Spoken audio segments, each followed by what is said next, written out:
Si accompagnano oggi al corso preparto. Una mia amica è andata al corso preparto per imparare a respirare. Il marito dietro che le toccava la pancia e l'aiutava a respirare, a tenere il ritmo.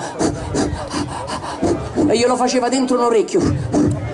La mia amica si è girata e gli ha detto: non te basta quanto m'hai gonfiato, soffia un altro po', dai. Avrei dovuto partorire il 5 gennaio del 2015 perché era programmato un cesareo. Quando sono andata da mia madre dico: mamma, com'è partorire? Devi pensare che due montagne si scontrano e tu sei in mezzo. Grazie. Dico: ma è vero, mamma, che quando i bimbi nascono sono tutti belli? Mia madre, una donna sempre sincera, mi ha detto: è una menzogna tutta italiana. Non è vero che quando i bimbi nascono sono tutti belli, e tu, l'unica figlia femmina di 4 fratelli maschi, sei quell'eccezione che sta regola non l'ha confermato.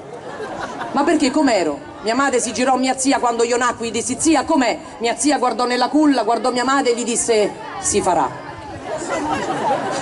Ma per i primi mesi in giro non la portare. Vabbè, ma non si ride sulle disgrazie altrui. Mia madre mi portava in giro con una carrozzina, mi metteva una coperta fino sopra la testa per non farmi vedere da nessuno. Un giorno una signora fermò mia madre e dice: signora, quanto è bella. Mia madre dice: ma allora piace. L'ha fatta lei. Mia madre: ma chi ha fatta? Con l'uncinetto, stava dicendo la copertina. Fizza bagassa. Tu e tua sorella. Ci vuole. Quando entrai all'ospedale avrei dovuto partorire. Oh, lo sanno, lo sapete. Italiano. Italiano. Hai il microfono acceso. Con chi stai facendo porcherie, si sente tutto. Arrivai, Maria, dopo questo io esco. Arrivai in sala parto, in ospedale, arrivò il primario e mi disse: signora, 5 gennaio del 2015 lei oggi non può partorire. Perché? Stanno male? No, ho delle priorità in sala parto. Ah, per carità, dottore, facciamo il 6 gennaio. Dico: guardi, io vengo incontro a lei venga incontro a me. Il giorno della Befana la bambina non me la faccia nascere. Il 7 gennaio fui la prima a essere portata in sala parto. Mi fecero 2 punture, epidurale e spinale.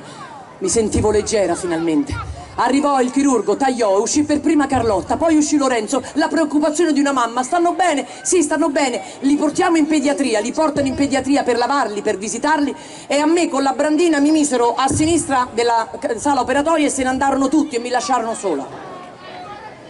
Dopo 10 minuti entrò il primo infermiere che guardò sotto il telo verde in direzione della mia pancia e fece: si chiude, e se ne andò. Arrivò un'altra infermiera che disse guardando: sì, si chiude bene. Entrando il terzo infermiere gli dice: scusi, ma che film danno qua sotto? Dice: no signora, stiamo guardando se l'utero si chiude. Ma perché? Sto ancora aperta. Dice: sì, ecco che era sto venticello che arrivava da qua sotto. Ma io ho la sinusite, chiudi un po'. Mi portano in camera, Lorenzo a destra, Carlotta a sinistra. E dentro di me pensai: adesso se li verranno a prendere. Passa un'ora, nulla. 2 ore, nulla. Chiamai un'infermiera che era un mix tra la signora Rottermeier e Maria De Filippi. Dice: scusi, ma non ve li prendete i bambini? No, in questo ospedale non si fa. Li lasciamo sempre con voi. Ma perché non ve li tenete fino a 18 anni? Io non ce la faccio da sola. Fortunatamente, nella sfortuna, Lorenzo, il bambino, aveva bevuto il liquido amniotico, un po' di rigurgito, l'itero, rompi i coglioni subito, maschio, mi ha fatto capire come sarebbe stata la vita mia. E l'hanno portato in incubatrice e rimasi con Carlotta, signora. Da sola con mia figlia, un po' preoccupata per il bambino, ma si risolve poi in pochi giorni.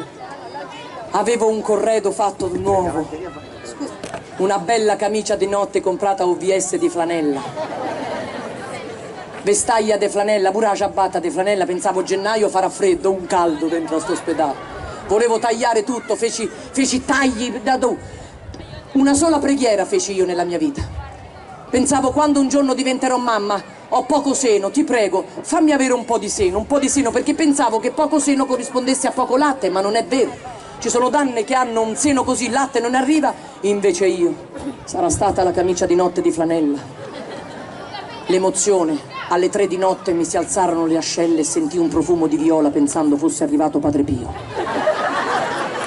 Richiamai l'infermiera e dissi: ho la febbre. Lei mi guardò e mi disse: come mai? E cazzo ne so, sei tu l'infermiera. Tiri fuori la lingua. Niente, mi vide l'occhio, niente, girò dietro e mi toccò il seno. Dico: oh,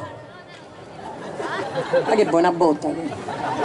Dice: signora, ecco perché è arrivata la febbre, perché è arrivato il latte. È arrivato il latte? Sì, mi porti pure 2 biscotti, c'ho una fame. Dice: no, è arrivato il latte al seno. Oddio! Dice: attacchi la bambina. Ma che attacco? Fammi fa 2 selfie, dico. Alle 3 di notte ho mandato le mie sise in tutta Italia, pure a Berlusconi, dico, insomma, non mi richiama che c'è. E finalmente ho attaccato mia figlia, poco dopo avrei con il tiralatte portato il latte su a Lorenzo, e nel momento in cui tua figlia si attacca, anche se poi il latte non ne avrai più, tornerà indietro e tua figlia, i tuoi figli li crescerai solo con il latte artificiale. Nel momento in cui tua figlia si attacca al seno, anche se li hai portati in grembo per 9 mesi, in quel preciso istante realizzi che sei divenuta madre. Io ero in brodo di giuggiole e guardavo questa scena. Ritorna l'infermiera di prima, che evidentemente non ha mai trombato nella sua vita. Mi guarda e mi fa: signora, io sì, l'ha fatta l'aria. Dico: no, mia figlia, no, lei ha fatto l'aria. Io, ma non mi permetterei mai.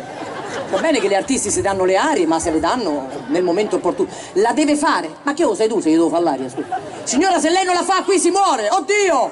Aspetti, mi faccia vento con ventaglio. Io manno giù un po' d'aria. Non se ne andava, dico: senta, torni da dove è venuta. Io faccio una bomba dritta, lei sente la scia, viene qua e se la gode tutta. Ma che devo fare? Non se ne andava. Finalmente anche Lorenzo esce e siamo tornati a casa. Un piccolo consiglio: in Sardegna, lo faccio in qualsiasi regione, anche qui da voi, a San Giovanni Suergiu. Faccio un augurio io a tutte quelle donne, a quei genitori, a quelle mogli e marito che stanno cercando di essere genitori. E quando lo diventeranno, a voi che gli siete vicino, non bombardateli con notizie esterne che portano poi al soffocamento di una mamma. Fagli il bagnetto, dagli il latte, perché non glielo dai, perché gli metti il body, perché non glielo lavi. Ma il bagnetto d'inverno tutte le sere, ma che glielo fate a fare? Ma che vanno a zappare la terra? Vengono le allergie, signore, fate come quando ero piccola io, il bagnetto, noi 5 figli lo facevamo una volta a settimana, il sabato, finivi scuola, se t'acchiappavano te lavavano. Ma a casa mia, altri tempi, l'acqua non si cambiava nella vasca. Usciva il primo, entrava il secondo, usciva il secondo, entrava il terzo al quarto, il quarto, il quinto, mia nonna all'ultimo se faceva i fanghi.